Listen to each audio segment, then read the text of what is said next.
តោះនេះនៅលើផែនដីនេះអាចនិយាយបានថាគាត់គឺជាមនុស្សចុងក្រោយគេហើយដែលអាចរស់នៅក្នុងបំពង់សួតនេះអស់រយៈពេល71ឆ្នាំគាត់មានឈ្មោះថា Paul Alexander គាត់រស់នៅក្នុងទីក្រុង Dallas នៃរដ្ឋ Texas មូលហេតុដែលគាត់ត្រូវរស់នៅក្នុងបំពង់ធុងសួតនេះឬក៏គេនិយាយថាសួតដែកនេះគឺរយៈពេល71ឆ្នាំគឺដោយសារតែកាលពីកុមារភាពកាលពីឆ្នាំ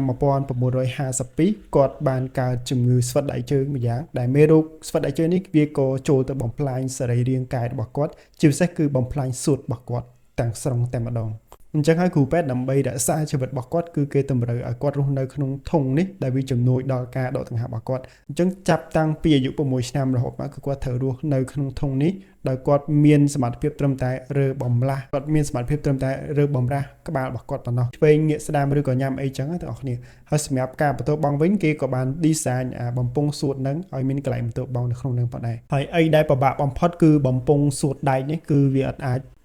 ផលិតភ្លើងបានទេគឺត្រូវតែមានភ្លើងសម្រាប់វាជានិច្ចអញ្ចឹងបើសិនជាដាច់ភ្លើងដាច់អីគឺ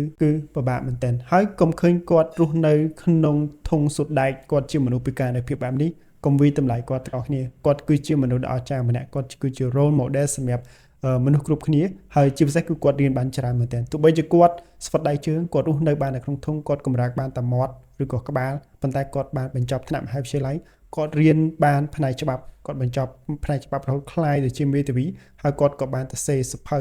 ដែលជាប្រវត្តិរបស់គាត់ផងដែរទម្លាប់របស់គាត់ប្រចាំថ្ងៃយើងមិនខុសអីពីយើងធម្មតាទេពេលដំឡើងគឺត្រូវខកឡើងដុសធ្មេញក៏ដូចជាសម្អាតខ្លួនកោរពុកមាត់អីចឹងទៅហើយបន្ទាប់មកក៏គាត់មិនសូវជួយចិត្តមើលទូរទស្សន៍ច្រើនទេគាត់ជួយចិត្តមើលសភៅច្រើនហើយដូចនិយាយចឹងគាត់គឺជា role model សម្រាប់ដែរមនុស្សដែលបាក់ទឹកចិត្តគួរតែមើលគាត់ជាគំរូចឹងណាគាត់តស៊ូរស់ក្នុងធុងដែកសួតដែកនេះអស់រយៈពេលជាង71ឆ្នាំមិនមែនតិចទេទាំងអស់គ្នាហើយក៏សោកស្ដាយដែរសម្រាប់គាត់ក៏បានទទួលអនិច្ចកម្មផងដែរគឺដោយសារតែគាត់តេស្តវិជ្ជមានឃើញ COVID-19 ចឹងណាចឹងទៅមកថ្មីដែរទេដែលគាត់ទើបតែ